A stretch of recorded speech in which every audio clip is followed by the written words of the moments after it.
अच्छा दीदी एक बात छ पैर हुन्छ नि खेत पर हुन्छ झुंगर हुन्छ न झुंगरको आदो बाली खान्छ लोग और क्या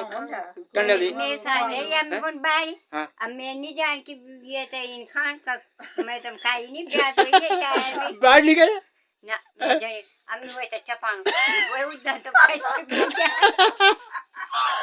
बाड़ी कच्चे पे मैं वो तो चपांग ताल का बच्चे पे गाओ आइडिन मेरे फिर आइडिन डरा आइडिन मेरे बारी देना का तो वो मदार रोटी बढ़िया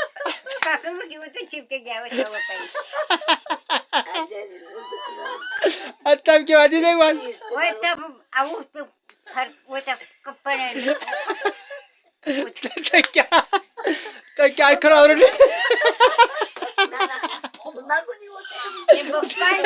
ये बच्चे का तो मैं नहीं जाने के क्यों बारी की यो क्या आज मैं नहीं जाने के अब मैं बाड़ी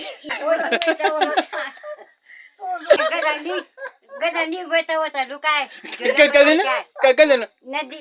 नामा आता मुझे लो होता तब पानी में दे जाओ के जाना तब मुझे लो ये भाई यादगार पल ये भाई यादगार पल ये भाई यादगार पल हैं क्या बात बनी पो सात और नब्बे उल्टू जाता था 20 बार उल्टू जाता था मैं जब जाने नहीं दे रहा मैं पैरू दे रहा क्या